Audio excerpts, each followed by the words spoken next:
நீங்கள் பார்த்துக் கொண்டிருப்பது உங்கள் விஜய். நல்லதொரு முடிவை எடுப்பாய் சதி. குல கௌரவத்தை உதாசீனப்படுத்தி நீ என்னுடன் கைலாயம் வரப்போகிறாயா? அல்லது உனது குடும்ப கௌரவத்தினை மனதில் நிறுத்தி உன்னை ஈன்றவர்களின் ஆசையை பெறப்போகிறாயா?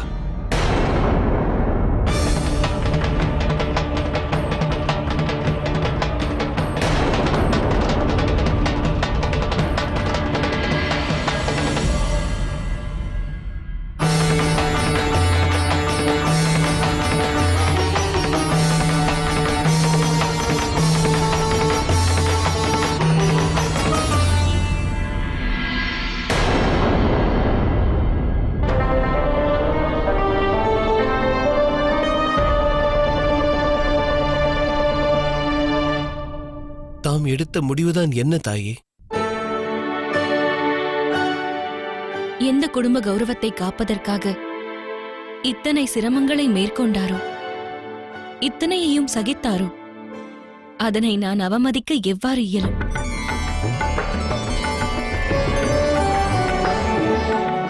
என்னால் கௌரவத்திற்கு ஊறு விளையாது.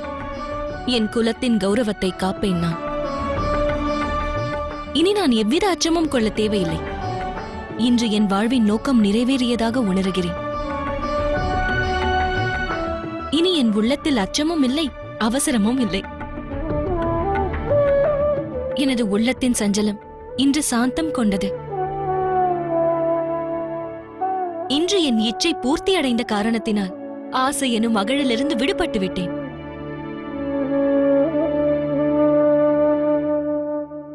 இனி வரும் காலம் ஒளிமயமானதாக தெரிகின்றது. அதில் இருளிற்கு இடம் என்பதே இல்லை.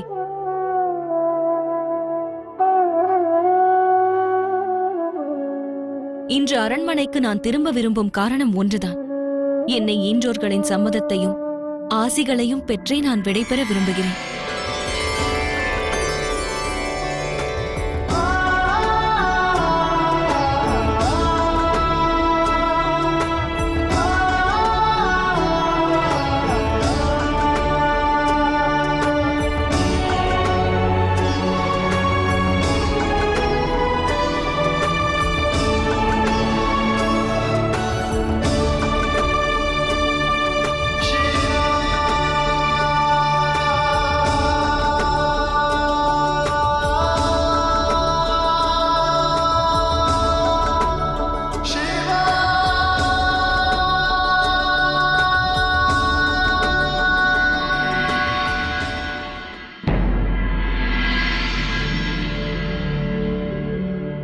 தந்தையின் செய்கை முறையற்றதாகும்.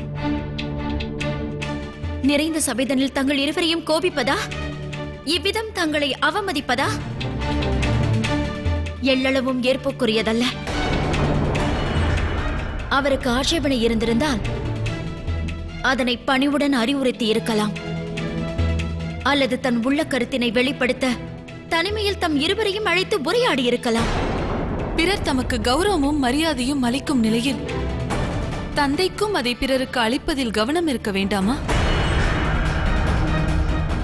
அல்லது பிறரது அபிப்பிராயங்களை ஆலோசிக்கத்தான் வேண்டாமா? சத்தியத்தில் மௌனம் காப்பவர்களையும் சுயமரியாதைக்கு பங்கம் ஏற்பட்டாலும் எதிர்க்காமல் இருப்பவரை மாத்திரமே பிரஜாபதியினால் மதிப்பளித்து கௌரவிக்க இயலும்.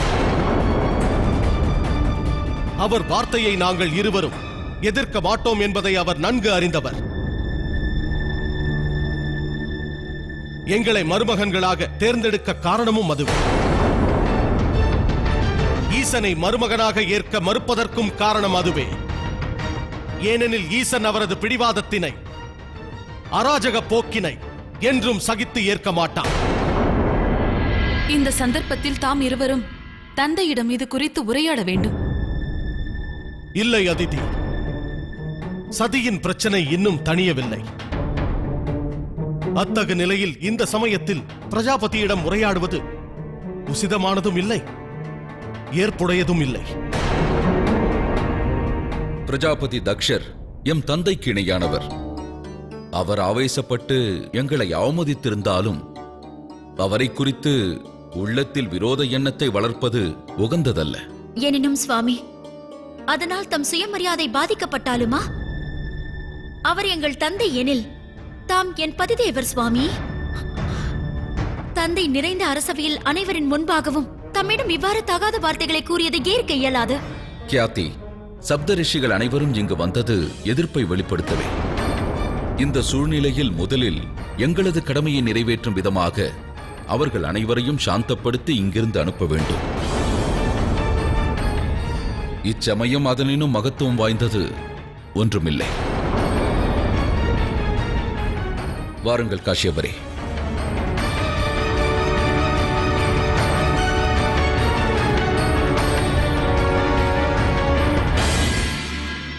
ரிஷிகளே, தம்மிடம் ஓர் விண்ணப்பத்தை முன்வைக்கிறேன். பிரஜாபதி தக்ஷன் மீதுள்ள தம் அனைவரின் விரோத எண்ணங்களையும் தாம் துறக்க வேண்டும். பிரஜாபதியின் அகங்காரம் எல்லைகள் அனைத்தையும் கடந்தது. சதியின் ஜனனத்திற்கு நோக்கம் ஒன்றே. அவர்கள் ஈசனை மனம் புரிவதே அவர்களுக்கான விதி. வேறொருவருடன் அவருக்கு விவாகம் நிச்சயிப்பதா? மகரிஷி பிருகு தாமே ஜோதிட கலையில் வல்லுனர்.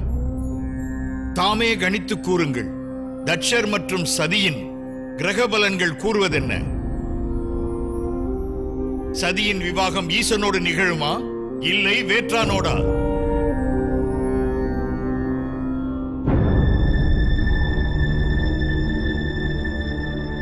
எனது ஜோதிட ஞானம் எனக்கு அறிவுறுத்துவது ஒன்றுதான்.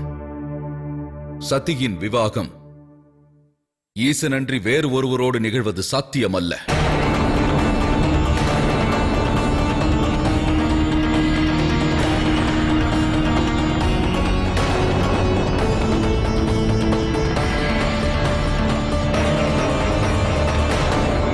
எஜமான விசுவாசத்திற்கும் எல்லைகள் உண்டு ரிஷிகளே. தாம் பிரஜாபதியின் நன்மை விரும்பியெனில் அவரது அகங்காரத்திற்கு தலையிடுங்கள். அவ்வாறு நிகழாது போனால் பிரஜாபதி தட்சன் தாமே சுயமாக தமது அந்தஸ்திற்கும் தனக்கும் அழிவை தேடிக் கொள்வார். நிகழ உள்ளதை தவிர்ப்பது சாத்தியம் என்றால் பிரஜாபதியும் இந்நேரம் அதனை உணர்ந்திருப்பார். எனினும் விதிக்கப்பட்டதை மாற்ற இயலாது. தாட்சாயினி ஈசனுக்குரியோளாவதே விதியின் கட்டளை. அதுவே சிருஷ்டிக்கு உயர்வையும் அளிக்கும். இச்சமயம் அந்த உத்தேசம் பூர்த்தியடையும் காலம் நெருங்கியது. இதனை பிரஜாபதியும் உணர்வது இன்றியமையாதது.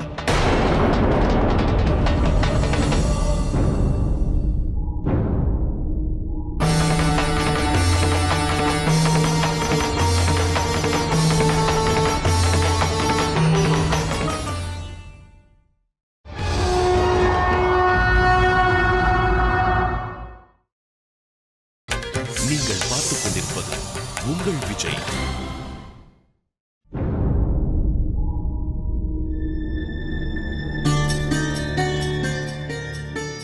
சதி, நேர்ந்ததென்ன? ஈசனை நீ கண்டாயா? இல்லை அக்கா, இன்று நான் தரிசித்தது எனது இறைவனை. அத்துடன் இன்று நான் ஓர் உண்மையினை உணர்ந்தேன். குறை அவரிடத்தில் அல்ல, குறை இருந்தது எனது சிந்தனையில்தான். பாதுகாப்பின்மை சூழ்ந்ததால் அவரது மையலை நான் அடையாளம் காண முடியவில்லை, அதை உணரவும் இல்லை. இன்று வரை அவர் செய்தது அனைத்துமே என் நம்பிக்கைக்காக செய்ததாகும். ஆனால் நானோ அவரை அவமதித்திருக்கின்றேன். ஏன் இத்தகைய அஞ்ஞானம் கொண்டேன்? உண்மை காதலை அடைவதற்கு உள்ள துணிவே உரமளிக்கும் என்பதை உணராமல் இருந்து விட்டேன். தன்னலம் மட்டுமே கருதிய நான் அதன் எல்லை கடக்காமல் சிந்தித்திருக்கின்றேன். என்றும் அவரது நிலை குறித்து ஆலோசிக்க மறந்தேன் நான். இருப்பினும் இன்று அவரை சந்தித்த பின்னர் ஒரு புதிய நம்பிக்கை பிறந்துள்ளது. என்னை அழைத்துச் செல்ல அவர் உறுதியாக வருவார்.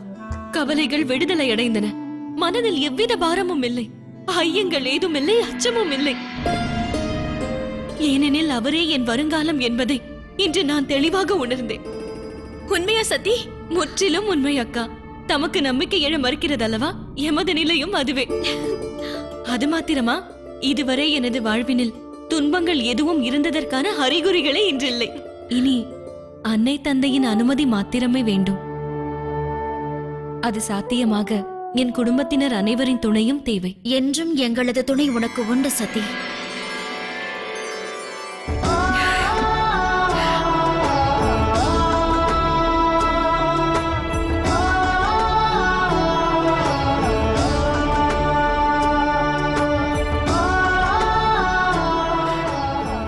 நடப்பவை முன்பே நிர்ணயிக்கப்பட்டது. மகரிஷி பிருகுவின் கணிப்பை பொறுத்தமட்டில் சதியும் ஈசனும் மனம் புரிவது உறுதியானது. அதனை எவரும் தவிர்க்க இயலாது. எதிர்ப்புகள் எதிர்காலத்தை மாற்ற இயலாது. சதி, பிழை எமதே. உன் வேதனையை உணர முற்படவும் இல்லை, அத்துடன் அது அதிகரிக்க காரணங்களாவும் ஆனும்.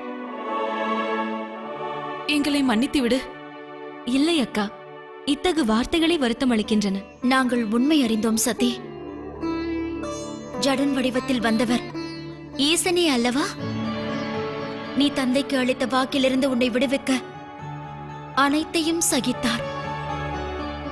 அவரை அவமதிக்கும் பொருட்டு நம் தந்தை செதுக்க விரும்பிய சிலையையும் படித்து தந்தார். அறியாமை கொண்டிருந்தோம். ஈசனை உணரத் தவறினோம். நானும் அத்தகு பிழை செய்தவள்தானே. சற்று முன்தான் அவரை சந்தித்தேன்.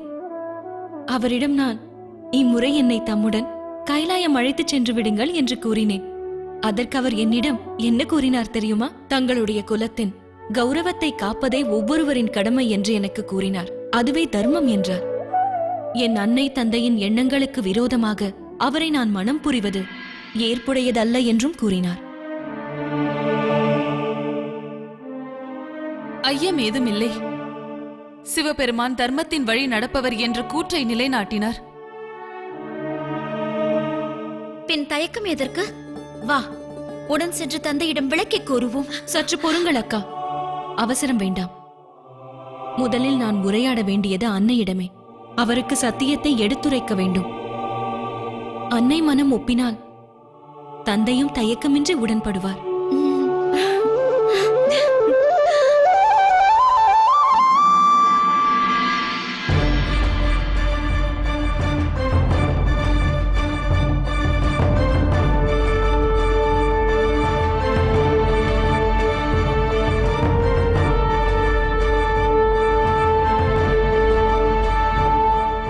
பிரஜாபதி, உண்மை ஒன்றை எடுத்துரைக்கவே யாம் இங்கு வந்தோம். ஜடனின் வடிவத்தில் தமது அரண்மனையில் எழுந்தருளியது மகாதேவரே. எங்கள் கோரிக்கை ஒன்றுதான். தாமி பிடிவாதத்தை கைவிட்டு சதிக்கு ஈசனோடு மனம் புரிவிக்க வேண்டும்.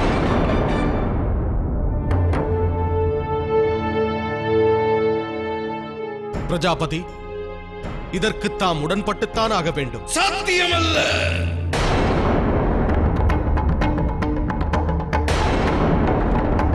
அனைவரும் ஒன்றிணைந்து என்னை அவமதிக்கிறீர்கள். சிவன் எனது அரண்மனையினுள் சிற்பி ஜடனது வடிவத்தில் பிரவேசித்தது தர்மத்திற்கு எதிரான செயல். அச்செயலை தாங்கள் அனைவரும் ஆதரிக்கிறீர்களா? தங்களுடைய எண்ணங்களை இங்கு வெளிப்படுத்தியது மூர்க்கத்தனம் இல்லையா?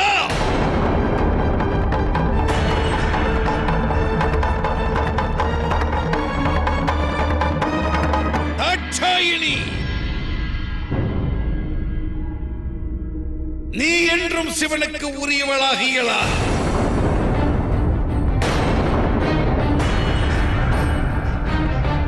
உன் விதிப்படி நடக்க வேண்டியது சுயம்பரம்தான்.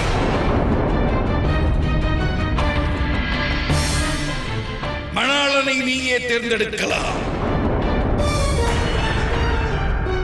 இதனை தவிர வேறு மார்க்கங்கள் எதுவும் உனக்கில்லை. எனினும் இது அநீதி அல்லவா தந்தையே? நீதி அநீதியை பற்றி நீ எனக்கு எடுத்துரைக்க வேண்டாம். அதுவும் பிரசுதி.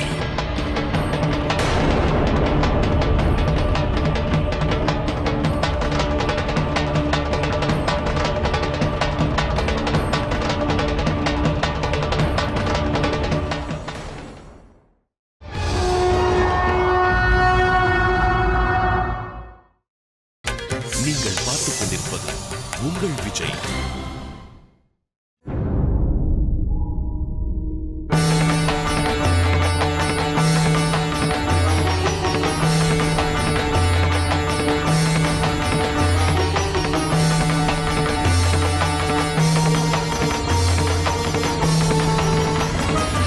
பிரசுதி, என்னை சார்ந்தவர்களை என்னை சிறுமைப்படுத்துகிறார்கள். நீ நம் புதல்விகளுக்கு எடுத்துரை, நம் மருமகன்களுக்கும் தான். தாட்சாயணிக்கும் சிவனுக்கும் விவாகம் என்றும் நிகழாது. அது நிகழாது என்று கூறாதீர்கள் சுவாமி. நீங்கள் நிகழ்த்த முயலுங்கள்.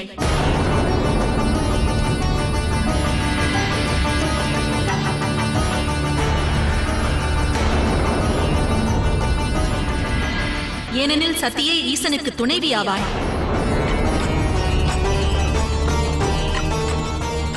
அவ்வுண்மையினை ஐயமின்றி நான் உணர்ந்தேன் சுவாமி.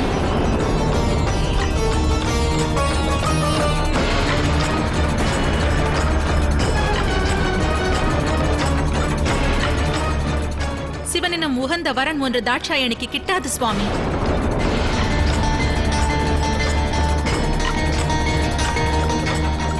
இந்த பரம சத்தியத்தினை ஏற்பதை தவிர இன்று தம்பசமும் மார்க்கங்கள் ஏதும் இல்லை.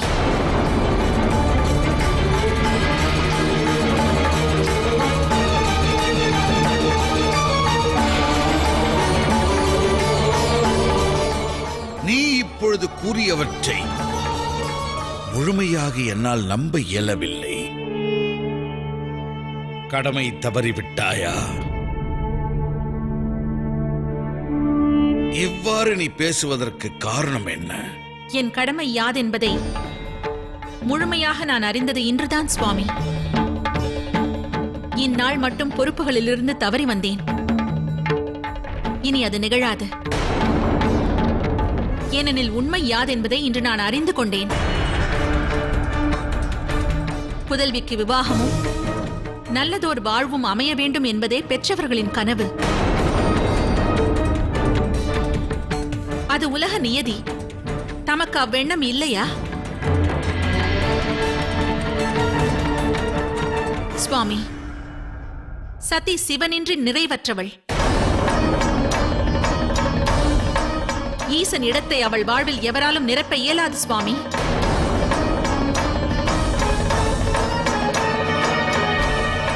இது சத்தியம்.